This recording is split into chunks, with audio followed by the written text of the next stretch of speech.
The following podcast is a presentation of This Is Infamous. Listener discretion is advised.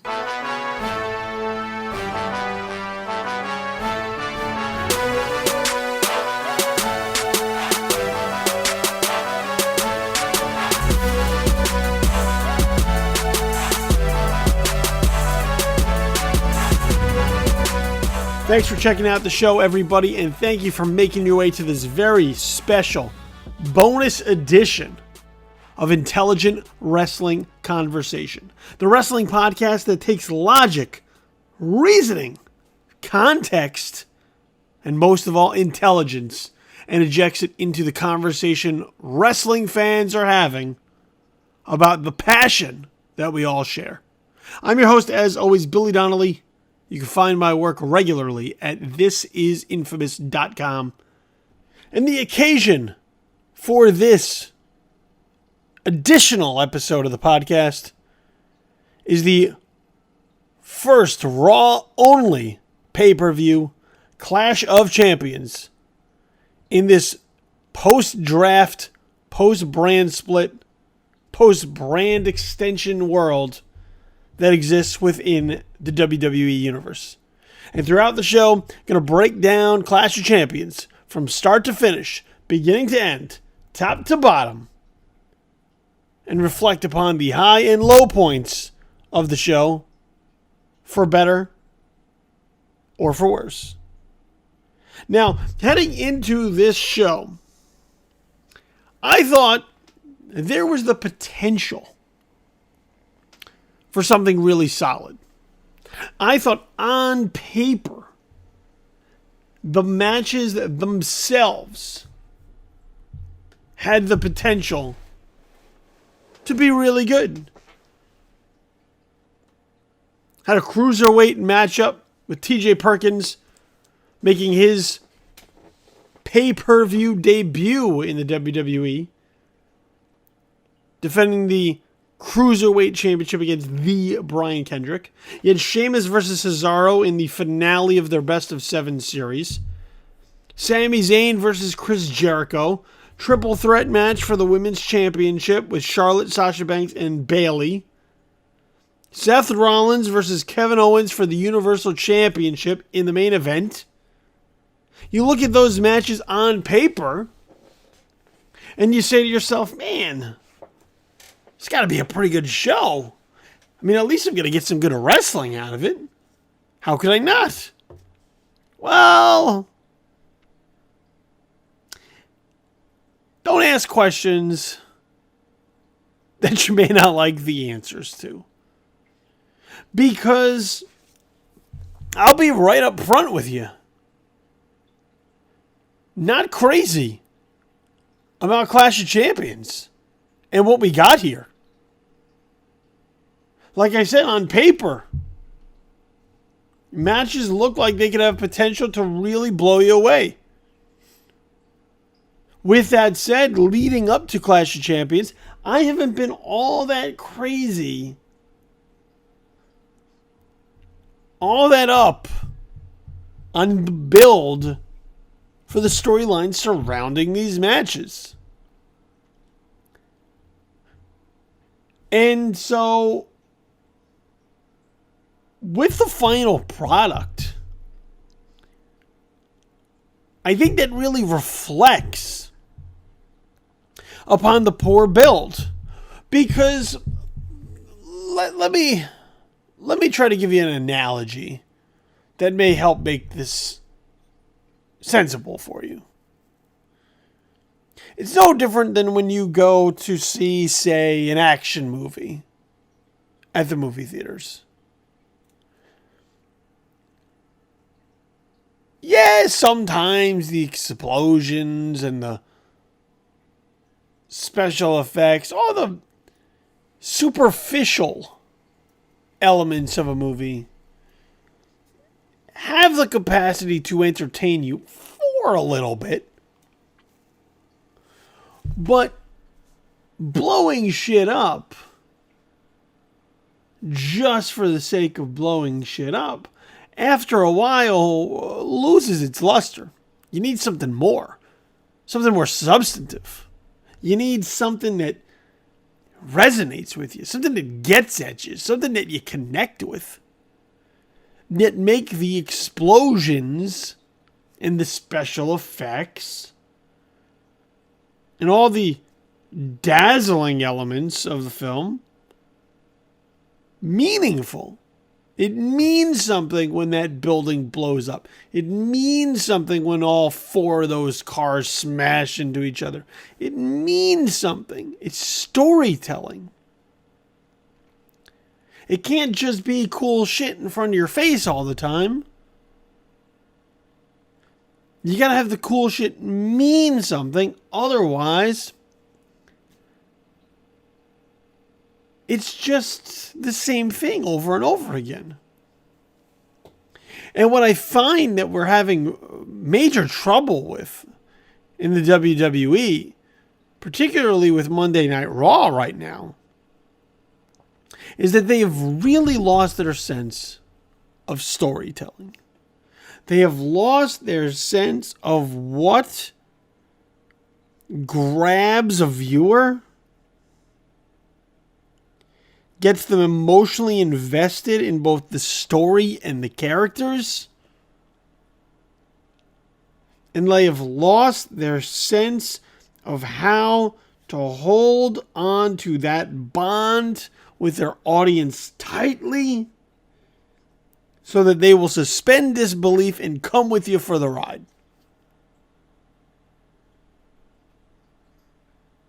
And there are elements of that sprinkled throughout this show. Coming from Indianapolis, where this crowd wasn't all that into what they were seeing. Rather indifferent. Watching this show, at times, it just felt like a constant muttering from the crowd, sort of no real response to anything, no real reaction to anything. It's almost as if they paid money to just hang out in an arena where wrestling happened to be taking place in the background. And that's a problem because it translates through the television to whoever is sitting on their couch to watch it.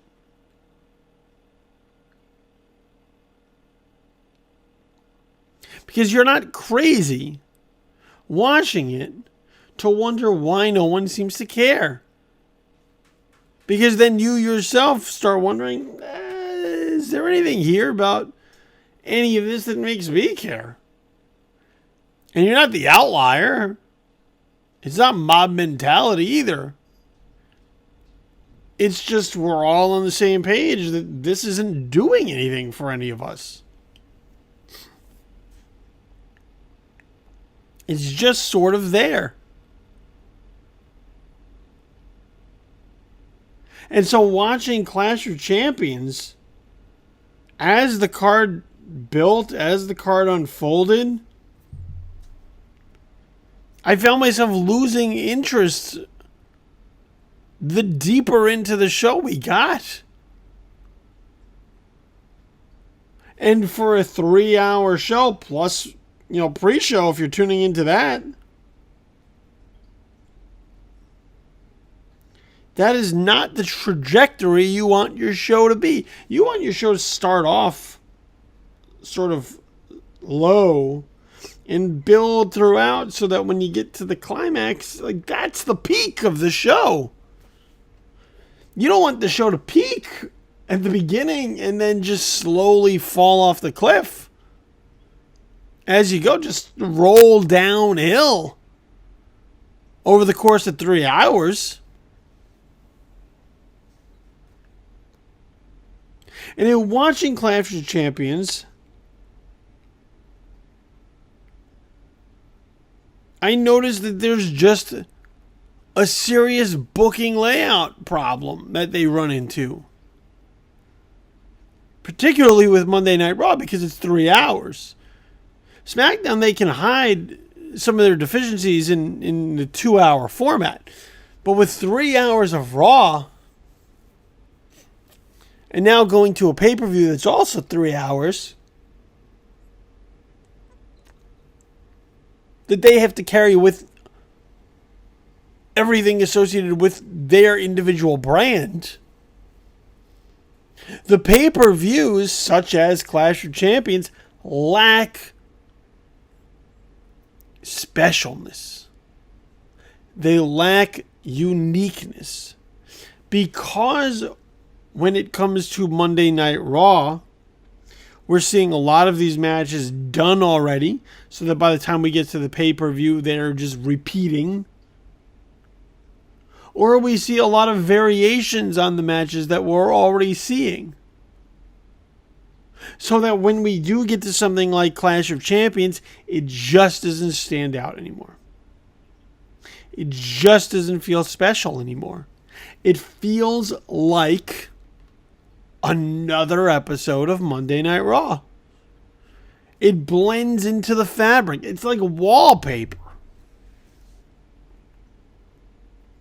It's not like it was once upon a time where a pay-per-view meant something.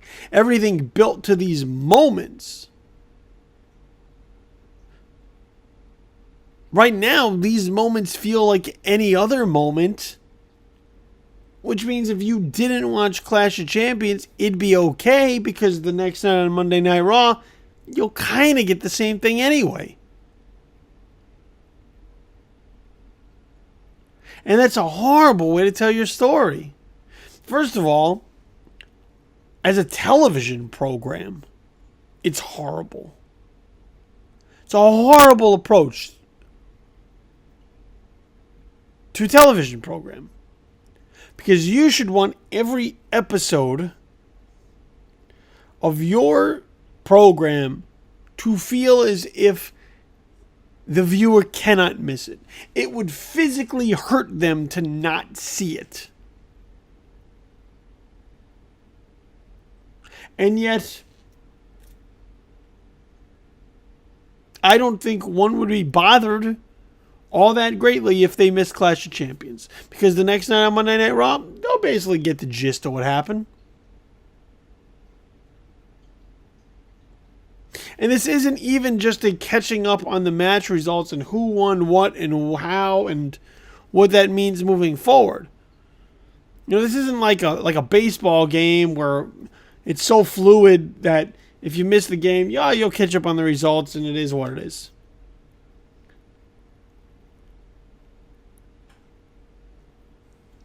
These are still storylines that we're telling. These are still angles that are unfolding.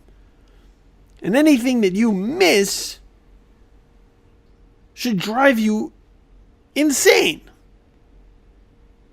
Let me give you another example. I'm going to go back to the movie realm because I know it quite well and I think it makes sense here.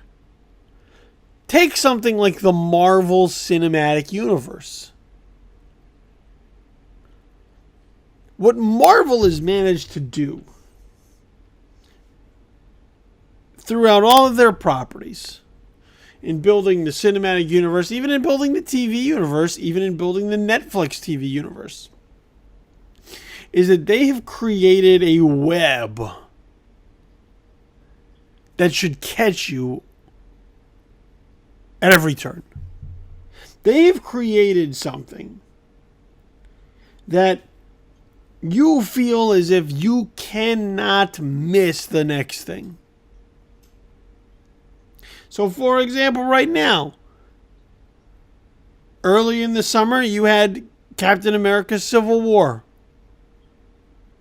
And then in the fall, in November, you'll have Doctor Strange. And then next year, you'll have Guardians of the Galaxy Volume 2. And each of these will build upon each other and give you little things that, granted, if you missed one, it wouldn't be that big of a deal because they all exist individually. But in catching everything, you get the more encompassing experience. That's something that the WWE should be shooting for, is to make everything that they put out there something you need to see. Oh, sure, you can pick up on the details later of what you missed, but by not seeing it with everybody else, you're just not part of the cool kids club, I guess.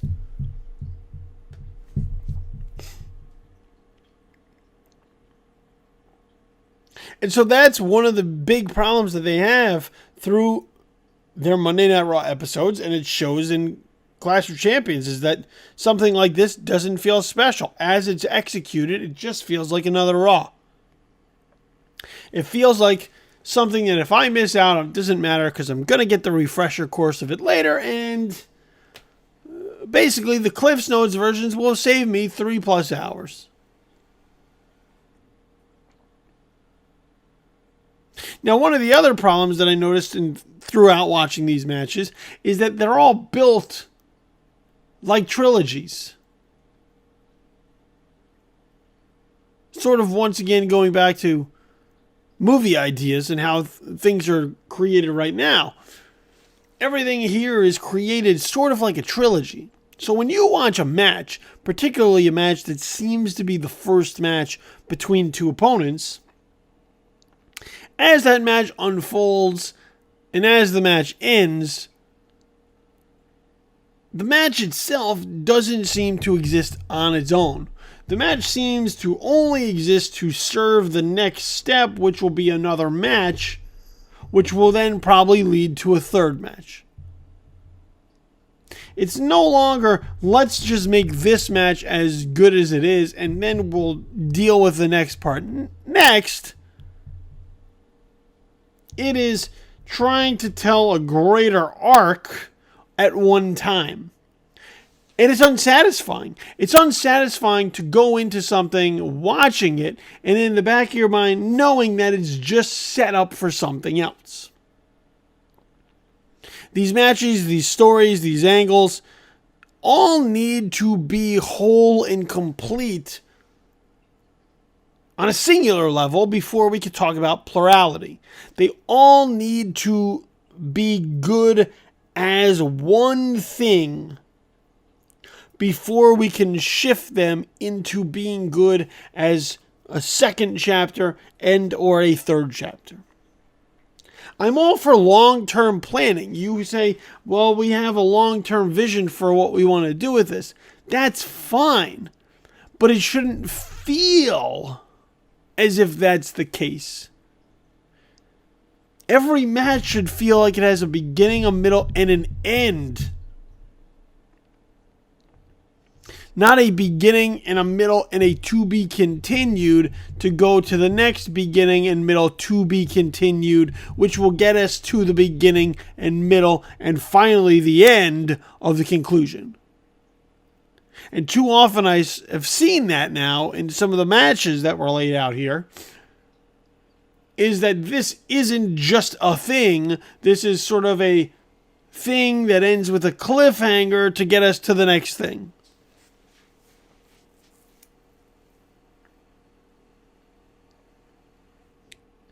Your shared universe can exist without just the cliffhanger. Everything should feel as if it can stand on its own, operate on its own. And when you bring the different chapters together, it tells a grander story. But it's much more fulfilling, much more satisfying for the chapters to be able to stand on their own. And we see that throughout Clash of Champions. We see that throughout Monday Night Raw. And I think it's a great deal of why I didn't find something like this very good. I didn't find this to be a very good show. I thought it had moments. But I started to run out of gas with it. And the people who were there live in attendance, I know for a fact, they ran out of steam.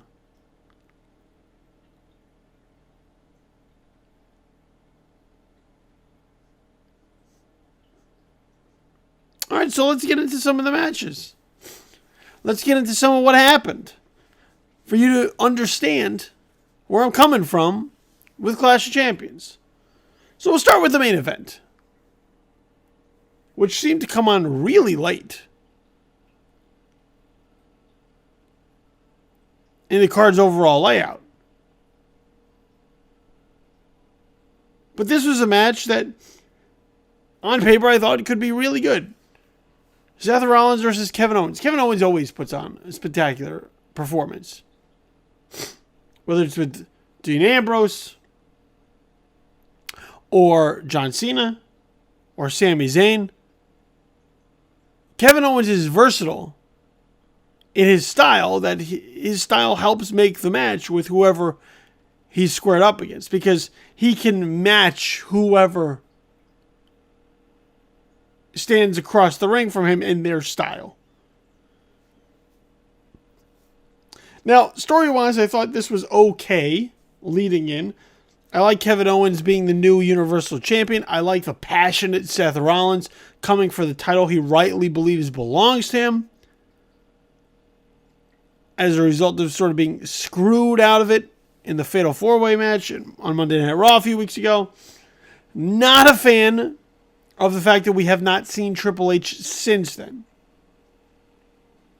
It has mostly been Stephanie McMahon covering for her husband with no real clarity as to why he got involved in the first place. And that's a real big storyline hole. Real big plot hole. For people to not understand why someone would have got involved in the fashion they did. What were their motivations for not only taking out Roman Reigns, but also Seth Rollins? So as a result, it has been up to the fans to sort of fill that void with their own imagination, and there's nothing wrong with that. I'm totally okay with people leaving things up for interpretation. But with the way that Monday Night Raw operates, it is very rare. And by rare, I mean it almost never happens. And by almost, I mean no, it definitely never happens, where someone acts in a way that others will take issue with, and then they do not show up to offer up an explanation. Just think of all the face to heel turns, think of all the heel to face turns, think of all the swerves. Somebody always comes out with a mic to explain what it is that they did and why. And yet here we are, weeks removed from Triple H's involvement in the Fatal 4-Way, and we don't have that. And as a result, we have a real big chunk missing from whatever's building between Seth Rollins and Kevin Owens. So what does that mean for the match? What does that mean for the main event? Well, I'll tell you what it means.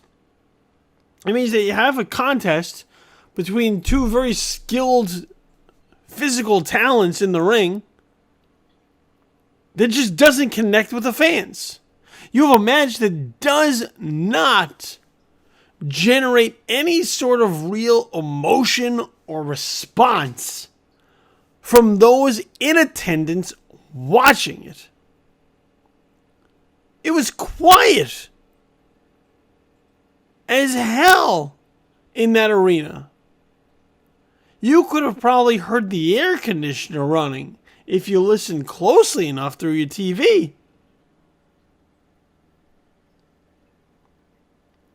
But this was a match that just was not doing anything for the people watching it, met with a great deal of indifference, which is never a good sign for your main event. And it's not the talent's fault. It's not the talent's fault that people don't seem to care. It's the fault of your storytelling. Bad storytelling cannot make people care.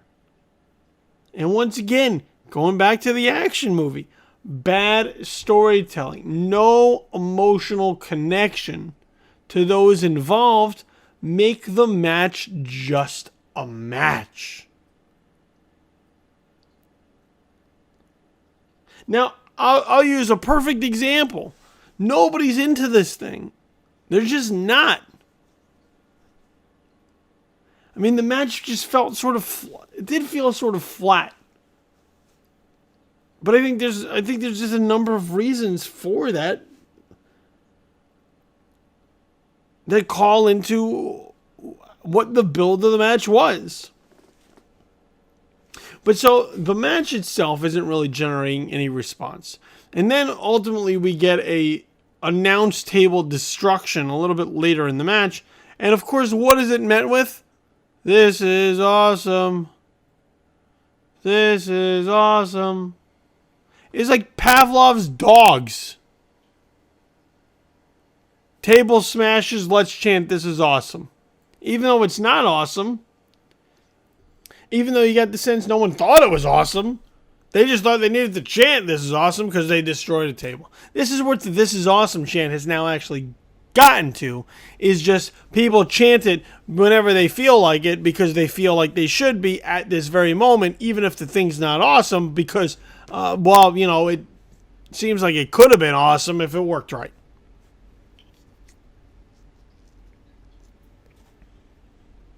Don't chant this is awesome if it's not awesome. I mean, I don't think you should chant this is awesome anymore anyway, because it's obvious that the chant has just lost any sort of meaning as heard by the fans in attendance during Rollins and Kevin Owens at Clash of Champions, who just sort of monotonely just, went through a table. I guess this is awesome. This is awesome, guys. This is awesome. This is awesome. Oh, wait, we're supposed to say it with feeling? Ugh, man.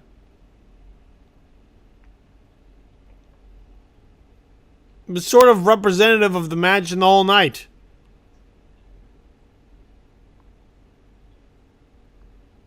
And then you just sort of get a real busy finish to the match after a fairly slow build. Chris Jericho comes down. He gets involved. There's a ref bump. The ref is knocked out. Seth Rollins hits a pedigree on Kevin Owens, but there's no count. Finally, another referee is sent down by Stephanie. We get a pop-up power bomb, and Kevin Owens retains. And that's the end of it. And it just didn't feel like it meant anything at the time, or even now as I recall it. And it's a shame, because I love Kevin Owens. I love him as a performer. I love him as a top-flight heel. I love him as a heel champion. I love him as the kind of bad guy you could build your brand around as babyfaces chase him and try to take the strap away from him. But he's not being served by this material. Even with Seth Rollins, who should be on a triumphant rise as a babyface, who's been wronged for his title.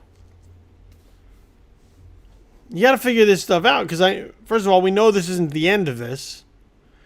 And probably with the interference with Chris Jericho and whatnot, maybe they're setting up for a Hell in a Cell match between the two as they get to Hell in a Cell late in October, which is a Raw only pay-per-view in October. Once again, not feeling like it's its own thing, feeling like it's part of something else. There's the trilogy build again. But the match just didn't connect. The build to the match didn't really connect. The execution of the match didn't really connect. And it's really sad because Seth Rollins and Kevin Owens are two guys who, if you put them in a match, that should be exciting. But this thing lacked in excitement all around. And it's not their fault. Just the feel of the whole thing doesn't have the right vibe. Somebody needs to go back to the creative drawing board because this isn't working. And the longer Triple H isn't there to speak for himself, I think the harder it's going to be for this thing to get off the ground. So no, I wasn't very impressed with the main event. But I should have seen that coming, as I wasn't really impressed with the opener. I'm not talking about the pre-show match of Nia Jax versus Alicia Fox, which I actually thought wasn't bad. Thought it was pretty good. I thought both women were put in a solid effort. And that was a match that the crowd was actually hot for, surprisingly. But I thought the opener was a real strange tone setter for the rest of the evening. So you have the tag team titles on the line to open the show, with the New Day defending against Gallows and Anderson, who we seem to have seen them fight a ridiculous amount of times in recent history. I mean, it's got to be like the third or fourth time they fought.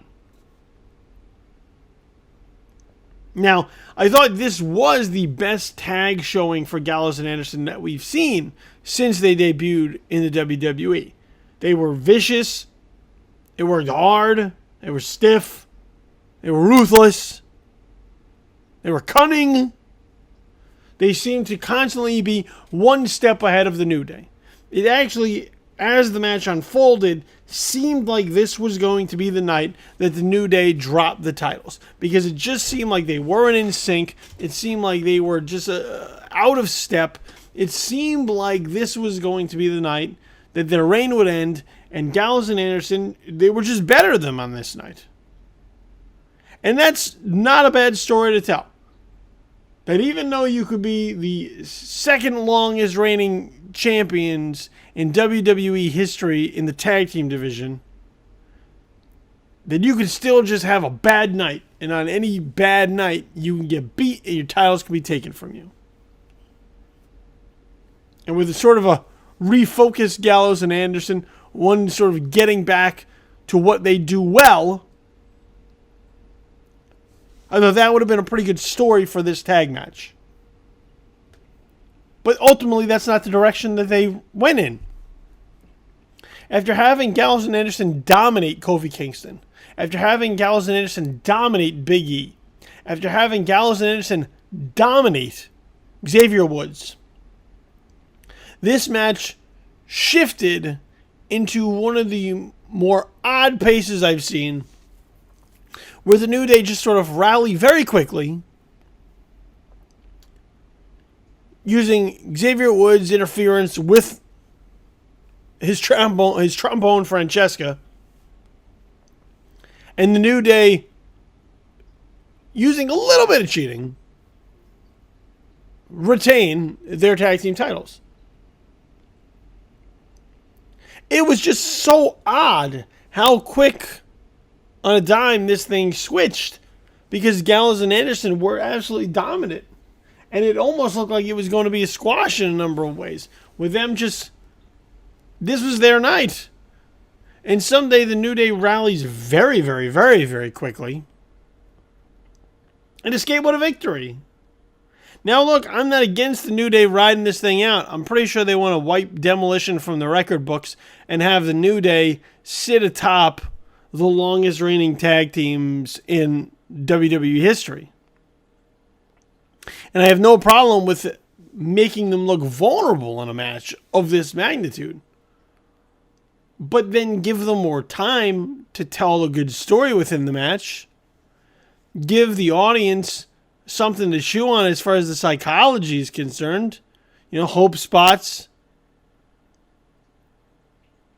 Sort of the beatdown and the comeback. Give them something. We got none of that. And as a result, I think the match sort of set the tone for the rest of the evening. I think another match like that, I mean, there's a few. As the match builds, you could sort of see where the problems accumulate. So following the tag team match, I'll go in order. You had the Cruiserweight title being defended by TJ Perkins against the Brian Kendrick, who won a Fatal 4-Way on Monday Night Raw to earn this spot. So TJ Perkins, fresh off of winning the Cruiserweight Classic and being the first Cruiserweight champion of the new era, gets his first title defense on a pay-per-view, his first ever pay-per-view. Pretty cool moment. But the thing about this is that people still are not familiar with the Cruiserweights. You know, the Cruiserweight Classic took place on the WWE Network, and not everybody watched it. Let's not forget that. similar to the NXT problem, which is that they have something that not everybody watches, and then they assume that they all watched, and then when they don't, they shoot themselves in the foot by trying to take the shortcut, using shorthand, as if everybody knows. So as far as the casual viewer is concerned, the only thing that they know about the Cruiserweight division is what they saw on Monday Night Raw on Monday with the Fatal 4-Way. That's it. And TJ Perkins wasn't in that match, so they have no real connection to who the guy is, unless they watch them win round after round, match after match in the Cruiserweight Classic. Now, look, first, I dig the 8-bit MIDI entrance that TJ Perkins gave, sort of like a video game character. I dug it. I think it's different than what anybody else is using right now in the WWE, and as a result, it makes them stand out, and that's a good thing. And as a fan of sort of 80s video games, going old school NES, I'm right there with you, man. I also dig them going out of their way to put purple ropes on the ring specifically for this match to give the Cruiserweight matches a distinct feel, distinct flavor.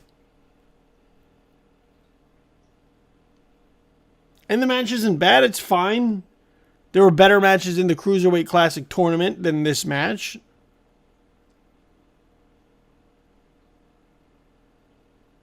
But once again, the WWE Universe just isn't up to speed on the Cruiserweights. And it's going to take them a bit until they find their groove. It's very similar to what happened with the women's division, where now the women's division is a highlight of Monday Night Raw, but it took reprogramming your audience week after week after week after week after week of sending out women's matches, having them be lengthy, letting them wrestle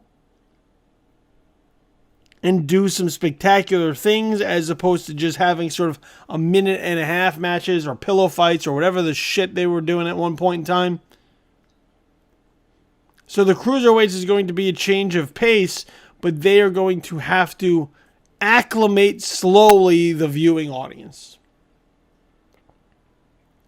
So much like I said in the past about the women's division, the same thing stands for the Cruiserweights.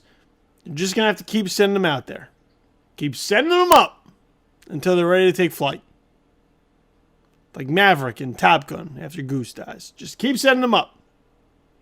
Eventually, people will respond to it.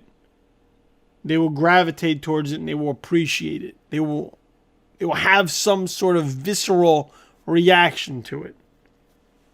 Right now, though, it's going to be a little bit quiet. Don't get discouraged. You're just going to have to get people used to it, educate them on the fly, and pretty soon the Cruiserweights will be a spectacular part of Monday Night Raw, as well as the Monday Night Raw pay-per-views. However, here, towards the front end of the Clash of Champions, just didn't do a lot to inspire energy within the crowd in attendance. I think the match that followed the Cruiserweight Championship title defense also contributed to that problem, and that was the contest between Sheamus and Cesaro, the finale of their Best of 7 series. With a 3-3 standing between them, this was it. Now, I think they blew a huge opportunity for this match to build into the story of the match. Number one, you have Cesaro coming back from down 3-0 by winning 3 straight matches in a row. All of them must win, or else he would lose the series. And now putting himself in a position to have a tremendous comeback, having the opportunity to win 4 in a row and take the series. On the flip side of that, you had Sheamus, who after going out to what seemed like an insurmountable lead, a slam dunk victory, has now lost 3 in a row. Has collapsed or choked and is now on the brink of embarrassment in a number of ways by blowing such a huge lead.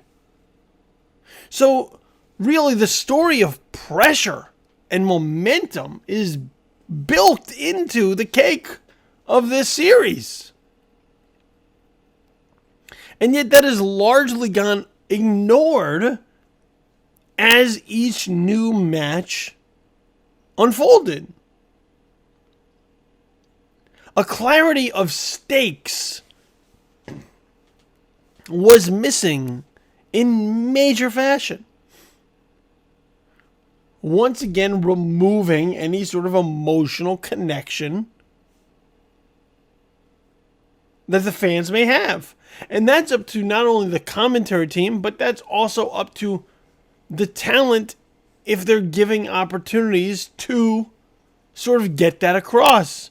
Interview segments, backstage vignettes, pre-tapes. And you can't just rely on WWE.com exclusives that pop up on YouTube. Casual viewer doesn't watch that. You need to have stuff that is in the program they're already tuned into. And the fact that you haven't had these larger scale discussions about pressure and momentum and which matches are must win for each as they go throughout, you have now just pissed away an opportunity for each of these talents involved to explain why this means so much to them and what they're facing with each new match. I mean, think of any sort of sporting event where you have a best of 7 series or a best of 5. Go to the NBA Finals in a Game 7, or the Stanley Cup playoffs in a Game 7, or the World Series in a Game 7. And the in-between games, leading up to that game, all you hear about is the pressure and who wins and all the momentum shifting. And you could get a ton out of that. And as a result, it gets your crowd anxious. They suspend disbelief because they're anxious for either of those competitors and what the stakes of this series mean as it unfolds. And they blew that with this series. They absolutely blew it. They thought that the physicality of these matches would be enough to carry it. And it was to a point, but it's that emotional layer that was severely and seriously lacking that would have taken this best of 7 series to a different level. A solid match, as all of them were. Physical, 2 guys who worked well together, solid chemistry, and as a result, you just had 2 guys who enjoyed fighting one another. Sort of brought out the best with each other, as once again Cesaro can sort of match styles with anyone, and I think he's the kind of guy who can bring out the best in Sheamus. But to have them go 3-3, get to this final match where you haven't really clarified the stakes or what it means to each of these guys, and then you end the match in a no contest because the doctors say that neither of them can continue, and we get a draw of sorts via referee stoppage. That's horrible. That's horrible. You can't build up to a 7th match and then have the 7th match end without a clear result. The NBA Finals don't end in a tie. There's got to be a winner. The World Series don't end in a tie. Game 7 doesn't finish 3-3 after 9 innings and everybody goes, well, we'll just say everybody won and we'll go home. That's discouraging for your fan base to have invested time in watching 6 previous matches, technically 5 because we didn't see the one from London, but 6 matches for all intents and purposes, to then get to the finale and have it be undecided. That's horrible.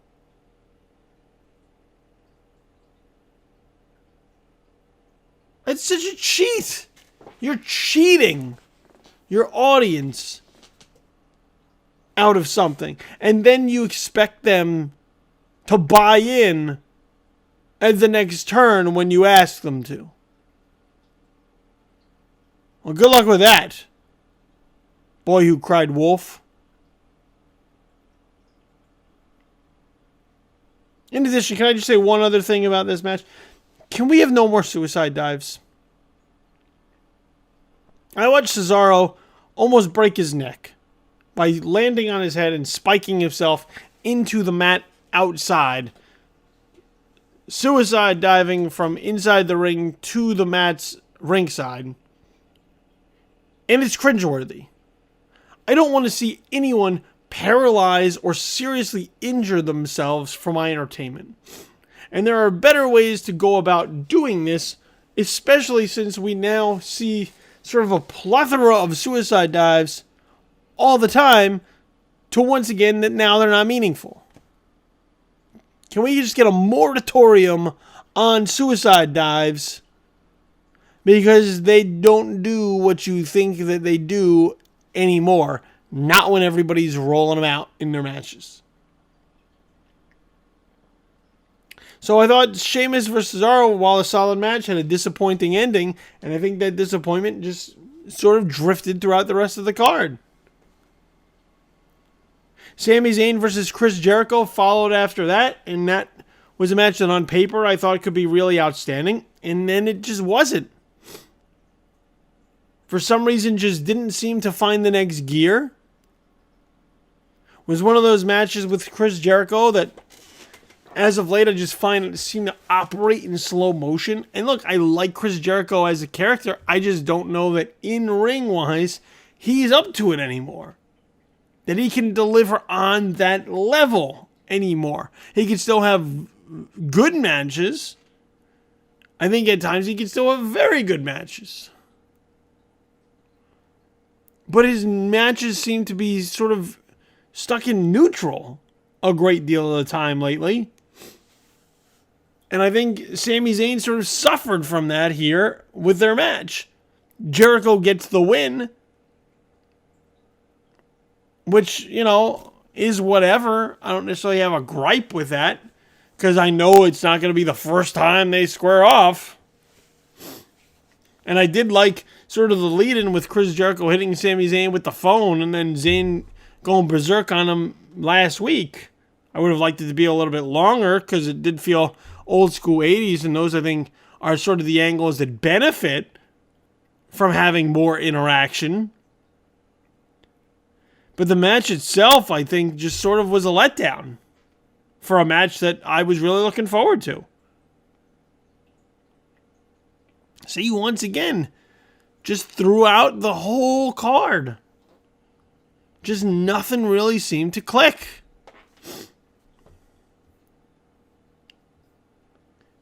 That moves me to my next sort of disappointment,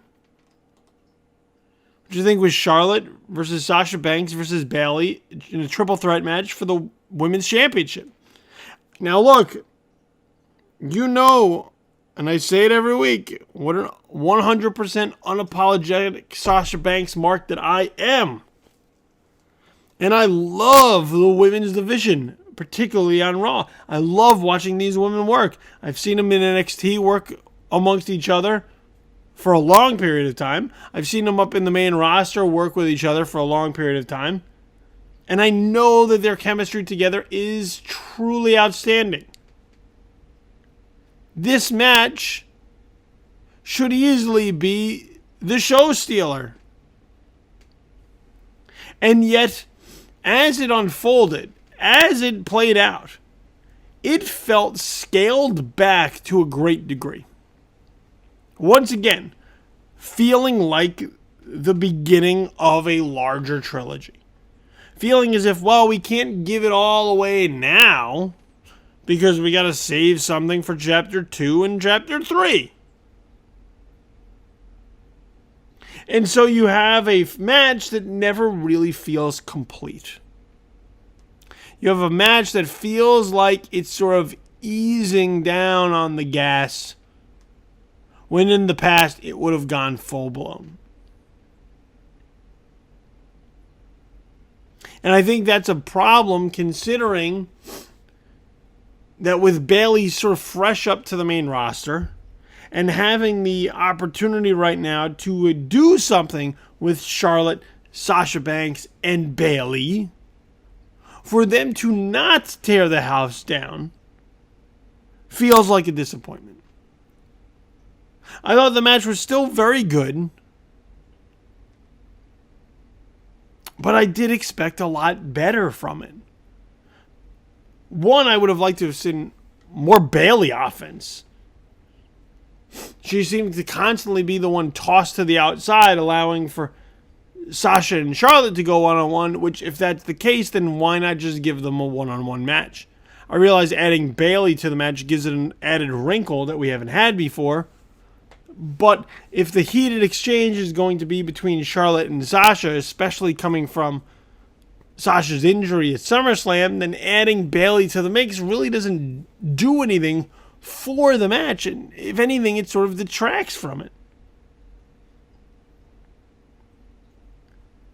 Just through this match, it did not feel that Bayley was on the same level as Charlotte and Sasha, even though we all know that she is. And if that is the takeaway from this match, that's not a good way for your match to have been laid out. Bayley should not come out of this match looking weaker. She should come out looking stronger, as should everyone. Charlotte manages to retain the title in a very sort of anticlimactic fashion. And while I think this match was still probably the best match of everything we got, not the best match I've seen from these three women working together. That is for sure. And it felt like they were not operating full tilt. Once again, I don't need to see these women kill each other, but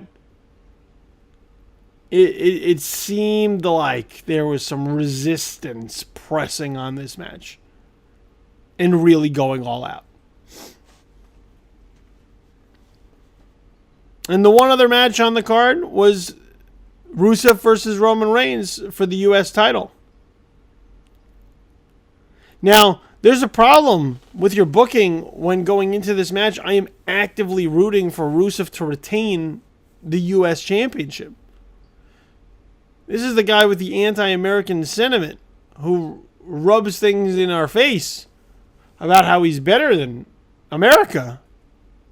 And yet Roman Reigns has been booked to be such a dick throughout this entire process that the empathy I have for Rusev and what he and his wife Lana had to endure at the hands of Roman Reigns, the dick, I could not in good conscience want to see Roman Reigns defeat Rusev. Now, this should have been the path for Roman Reigns to finally get over as a babyface, and instead, this seems to have been a path to get Rusev over with some degree of a babyface reaction. Let's not forget, Roman Reigns embarrassed Rusev and Lana post their wedding.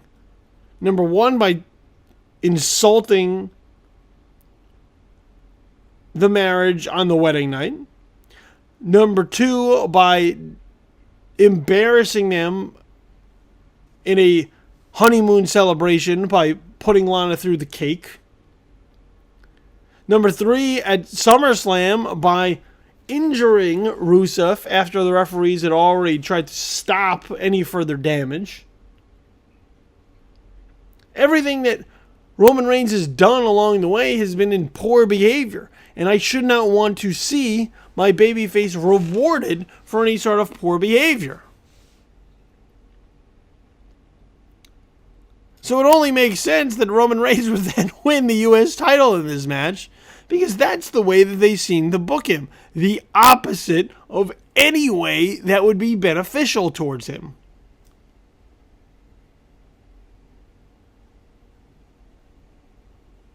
And the fans were sort of indifferent towards this match again. They're not fans of Roman Reigns. They don't like him. When you have Rusev chants ringing out, it's because A, they don't like Roman Reigns, nor do I at the moment. But when CM Punk chants start ringing down, that means they're really not into what they're seeing. And I'll tell you, Roman Reigns, while I think he can work really solid matches depending on who he's against, and I have seen him do a solid outing with Rusev where they did like 25 minutes in the main event of Monday Night Raw pre-SummerSlam, this match felt kind of lazy on Roman Reigns' behalf. I mean, how many Superman punches can one person deal out in a match? Or attempt to deal out in a match? It's like an over-reliance on Superman punches, as if that's the only move he has. And it's not very exciting, and it's rather dull. And it's a further reason why people don't embrace him, is because it all feels the same. Which, coming full circle, was a huge problem with Clash of Champions, which is that it all feels the same. Doesn't feel special, seems like something we see all the time, feels like another version of Raw, and just wasn't all that compelling. Really down on Clash of Champions. Really down on it. On paper, I thought there was potential for some really cool stuff, and in execution, none of it shook out.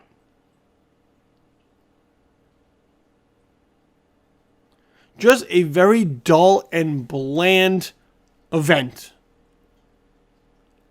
And that's sad. Because the Clash of Champions, going all the way back to the WCW days, used to have a rich legacy. And in being resurrected for this brand split, didn't really live up to any of that legacy. If anything, Clash of Champions was a serious disappointment.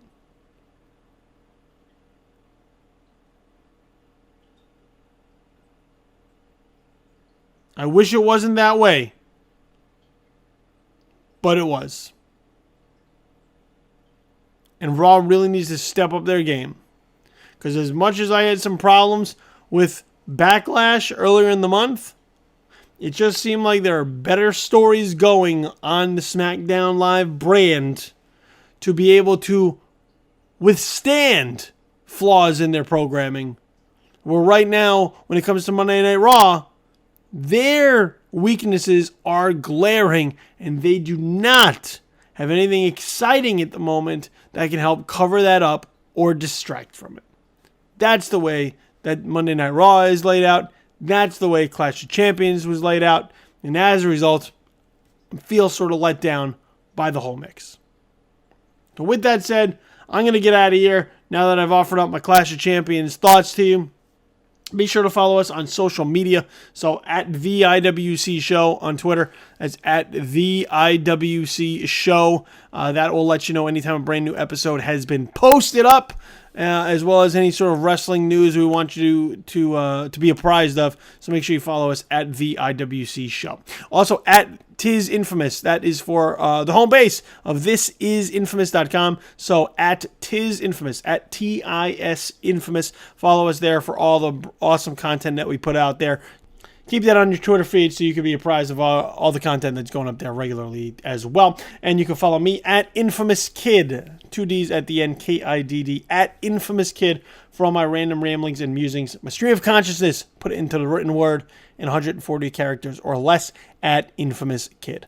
Over on Facebook, 2 pages to like, facebook.com/tisinfamous, facebook.com/BillyTheKid. Like both those pages and participate in all the interesting discussion threads that we post up there on a regular basis. Also, if you want to send me an email with questions, comments, or feedback, you could do that, theiwcshow@gmail.com. That's theiwcshow@gmail.com. Read all those emails personally, so if you got something that's interesting, make sure you put your name and where you're from, and we may bring it onto the show up for discussion. So make sure you do that if you want to send me an email of any sort. Podcasts can be found wherever podcasts can be found. You found this particular podcast, but if you don't want to miss one in the future, you can find the podcast wherever it is that you choose to get your podcasts from. So iTunes, Stitcher, Google Play, Blueberry, SoundCloud. Intelligent Wrestling Conversation is there for your listening pleasure. So just find it, then subscribe to the show so that you never miss one. They'll be delivered by hand to your mobile devices as soon as a new one goes up. In addition to that, we ask that you rate the show and you comment on the show. So just take a couple moments, let us know what we're doing or how we're doing it, either by jotting down a few words or by also, giving us 5 stars and letting us know that we're doing a fantastic job. And that lets other people know that we're doing a fantastic job, and then they'll listen to the show as well. So subscribe, rate, and comment. That's a big deal to us, and it's greatly appreciated by me if you take a few moments just to knock that out of the way for me. With that said, you can find my work regularly at thisisinfamous.com. So whether it's video, audio, or written, always good content for you to check out there at thisisinfamous.com. I'll be back later in the week talking more wrestling. So we'll talk the fallout of Clash of Champions on Monday Night Raw as I watch post-presidential debate this week. In addition, I'll also talk about what's going on with SmackDown Live, the latest there as they build towards No Mercy. And anything else that catches my eye that I think should be brought to your attention, you could hear a discussion of that on the podcast that'll be up later in the week. So until then, I've been your host, Billy Donnelly. This has been Intelligent Wrestling Conversation. Have yourself a pleasant, immediate future. I'm out for now. Peace.